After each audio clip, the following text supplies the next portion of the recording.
A game in which I've never seen the live chat so confident in the build-up show of a victory. West Ham have indeed confirmed that they will stay top of the league with a 2-1 away win against Luton Town, the first game at the new and improved Kenilworth Road. Hello everybody, I hope you're doing well. Welcome to Talk a Gig Game. It has just finished. West Ham 2, Luton Town 1 in the Premier League, and like I said, a hard fought battle, maybe one that was harder than I think most people had predicted when I was doing the build-up show, when I was doing that, talking to people in the preview. There was a lot of confidence going into this game. We are coming into this in full flow form, and Luton Town frankly were not, and it felt like we could be able to rock up and really do some damage here.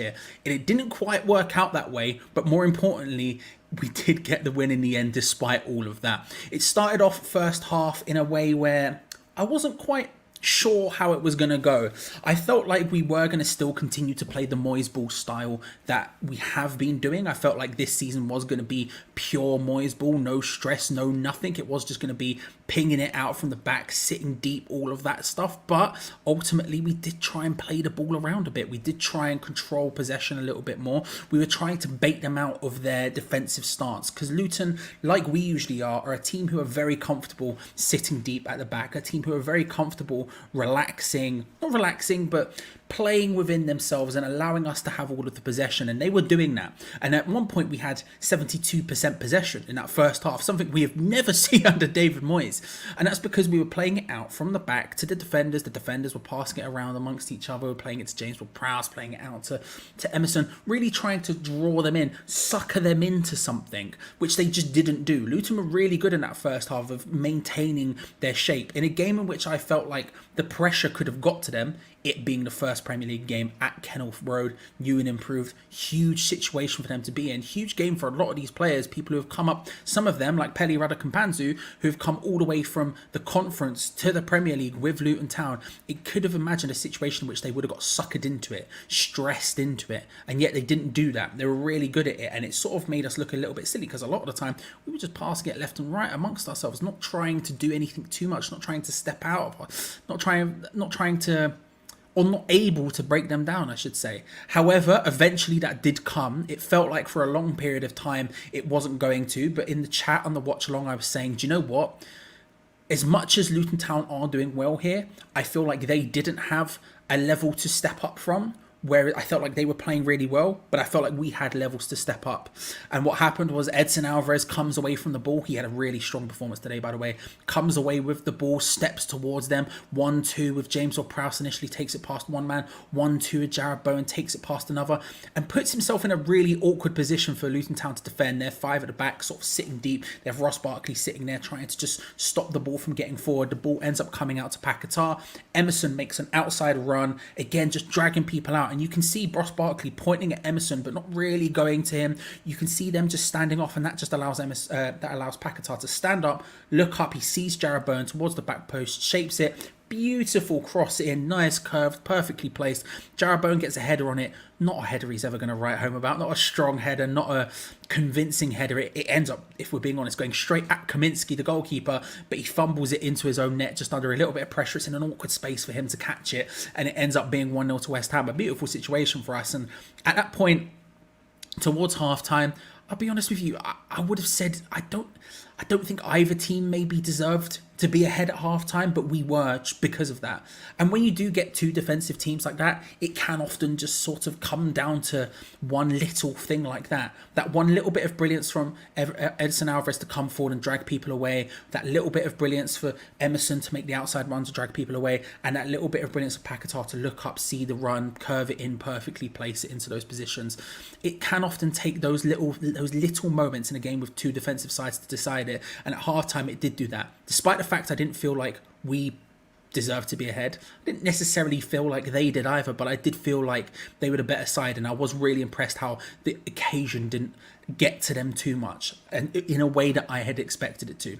And in the second half, I was like, right, we're going to come out now. We can play a bit more defensive. We can sort of play our more natural game. We can sort of stand off a little bit and go, right, now it's your turn to come break us down. Something that I was pretty confident they wouldn't be able to do. I didn't feel like they were going to be able to charge forward and really break us down in a big way, because they hadn't seemed like they were able to do that. Their direct passing out to the wings was effective, their direct counter-attacking was effective, but they're breaking down. I was like, do you know what, can they do this?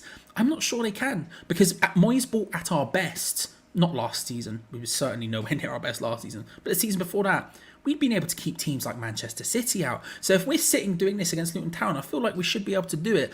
We should be able to drag them a little bit into it, and then we can be the aggressors. We can be that direct counter-attacking threat.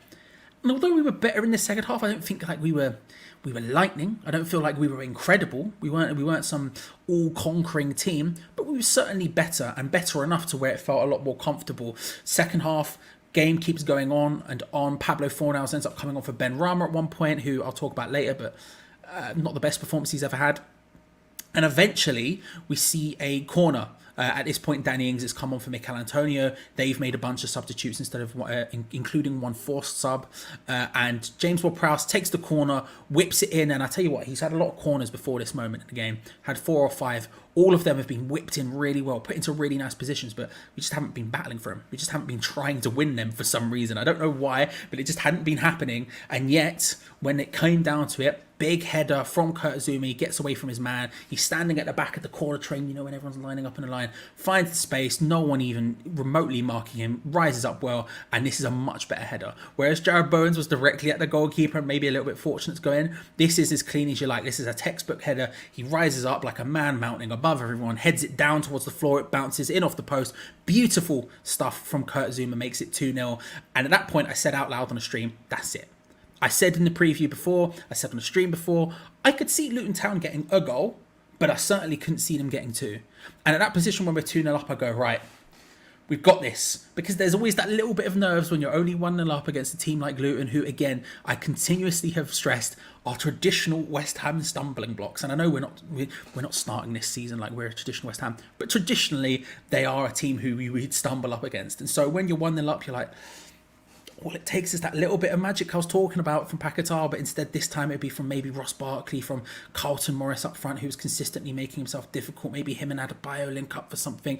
Once we're 2-0 up, I was like, do you know what? We've got this at this point. This is no, I'm no longer stressed. I'm no longer stressed. I think we can all relax a little bit. Maybe spoke a little bit too soon, because in the 91st minute they did get one back, a goal through Mads Andersen, and it was sort of similar a little bit to our goal in that same. They get a little bit of space in our half, able to look up, see a run from Carlton Morris, who's peeled off slightly to the side. Their big main man up front, curled in towards his head. He heads it back towards Mads Andersen, the centre-back, who'd stayed forward, and a completely clean header into the back of the net, into the bottom corner. Lovely stuff from them, to be fair. At that point, though, it felt a little bit late. Nervy end to the game, but a little bit late, and we do end up collecting the 3 points. We do end up confirming it was 2-1. A situation which could have gone wrong, and actually traditionally for West Ham would have gone wrong. I don't think there's any West Ham fan who didn't at some point have it crossed their mind, whether when it was 0-0 or when it was 1-0 or at any point during this match when we were 2-1 up, and at one point went, it'd be really West Ham to lose this. But thankfully we didn't. We stayed strong and we stayed resolute, and that's a big thing for us. There's been a lot of pressure put on today of speaking about it in terms of this being a big game for West Ham, a big game for David Moyes to really prove where we are at, because not only is Luton Town as a concept the sort of West Ham stumbling block, but also playing the way they played, that's usually something we would struggle against when we're playing pure Moyes ball. We would usually struggle to break teams like that down, and I can't act like we didn't today. There was certainly a level of struggling to break them down today.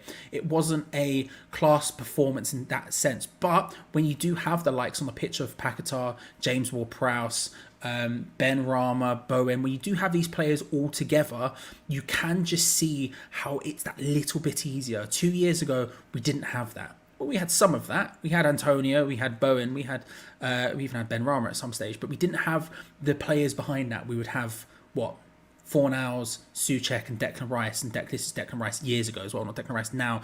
It's slightly different, and although we didn't get to break them down as consistently as we wanted to, I feel like this proved to me that it will probably come eventually. We're going to see it more and more this season. I don't know how many teams we're going to come up against that are going to play in the style that Luton played, the style that we will play against other people. I don't know how many we're going to come up against because the Premier League is becoming more and more influenced by the likes of Pep and De Zerbi and people like that, and are trying to play a bit more football like that, which suits us perfectly. However, when we come up against teams like this, potentially in cup competitions, be that either in Europe or in terms of domestic competitions, it feels like we have a lot better opportunity, especially when we have players like Paquetá, who was on form today. I mean, that guy is just so good. Speaking of individuals, Paquetá, honestly, he just does everything. He just does everything. And there's a negative to Paquetá existing in the way he does, which I'll mention in a second, but purely in terms of just looking at him and nothing else, he has the work rate, he has the ability, he has everything. He has the footballing brain, he has the vision. And I know, like, one of the big criticisms people say about Paquetá is he loses the ball often trying to do these passes. But man, I don't care. As long as he's trying them, I'm fine with that. Keep doing it. It's annoying when we lose the ball, and obviously when we're in a slightly different situation and being 2-0 up or whatever against Luton, it may be a bit more annoying. But realistically, he's so good at it that I'm not that stressed about it. He fights for the ball comes down, like, they were bombarding the wings as you would expect. They play 5 at the back. They have wing backs. We give people space there anyway. That's going to happen. He's dropping deep on the left-hand side to get in there and fight with the players. He's physically, we've seen it time and time again. He physically gets involved in these battles. And then he has that ability to turn, like a nice pass outwards. He gets involved I think he gets involved in winning the corner. I believe for the goal, he wins the corner potentially with a little 1-2 with, I think, Danny Ings. Like, he just has it. He's such a good player. And when he is in full force, and I'm not saying he was at the very peak of his abilities today, but certainly when he's at full force, he's a force to be reckoned with. Not to say the word force too much, but he is a force to be reckoned with, that guy. Other big performances, I thought Edson Alvarez was brilliant today. I'm so happy we've bought him. I've been talking about it on the patreon.com/hammerchat on 2 Spanners that I do on there, and speaking about it in other places. He is one of the people I'm most excited for. I really do feel like he's someone we can build the midfield around for the future. He's such a good, competent player. He's got that defensive ability. He can pull out the tackle. There was one moment in the game where Luton were attacking down the left-hand side. I think it was former West Ham Youth Academy graduate Paddy Ruddock-Mpanzu, I think, who was sprinting into the box with the ball. And he comes in with what feels like a slightly insane sliding challenge to make initially. And I did say when we signed him, one of the things that I enjoyed about him, but also found an absolutely terrifying idea, was that whenever I saw him playing for Ajax, there was at least one time in the game where he would make a slide challenge that I'm like, oh God, dear God. And he did it there, but he just takes the ball away so cleanly. He's so good at it. He has that defensive qualities, but also he has the ability on the ball on top of that. He receives the ball in an awkward position. He's already looked around him before the ball's come to him. He knows where the Luton players are around him, pressing him. He turns into the space and then would play these nice balls out to Soufal or whatever and get the ball going again. And it's just that ability, dropping deep, having us have something a little bit more and build up in that area, on top of having someone who is just defensively brilliant. I love Edson Alvarez. I am so excited to see him going forward. And I'll be honest, he won the man of the match on the Watch Along, the Hammers Chat Man of the Match award. Everyone voted on it on the poll. They said Edson Alvarez, and I would probably agree with them. He was mine as well. From a negative standpoint, and I don't want to say too much about it because this is a win and we do continue to be top of the table, I think Ben Rama continues to have an iffy season. There's that little bit of moments where the ball comes to him and he's trying to work the ball forward, and he has the ability. He can play it forward. He can take on his man and all this other stuff, but he slows down a little bit. That allows Luton to get back into position. He picks out a slightly iffy pass. He tries to shoot. There was a moment where we had a golden opportunity. Alvarez blasts it at someone. It deflects off, and in a great area, he tries to shoot with his weak foot and it goes flying over.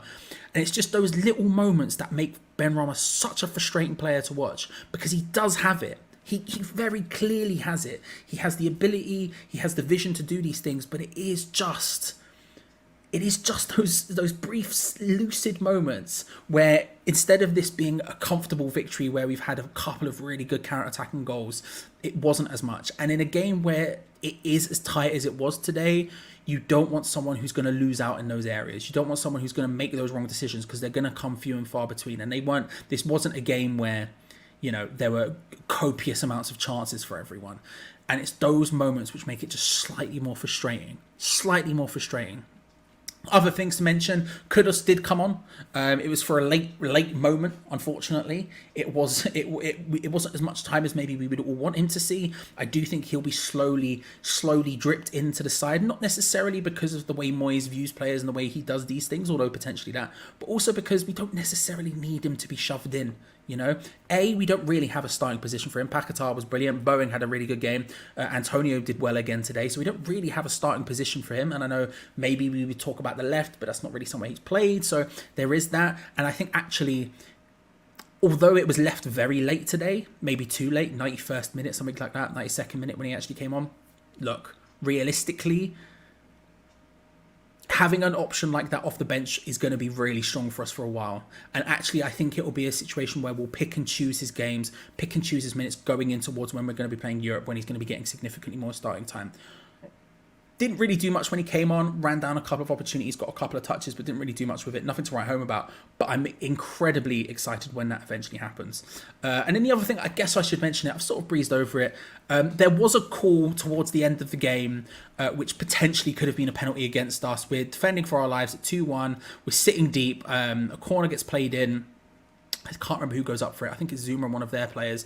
And James Ward-Prowse is just behind them. He sort of rises to header. He sort of tries to head it away, but it comes from a really awkward position and it does hit his hand clear as day. VAR went and said no. VAR said it was no pen. I agree with VAR, mainly because I don't believe James Ward-Prowse was trying to handball the ball. I don't believe he even thought it was going to come to him. Realistically, though, if we're being honest, we have seen them given.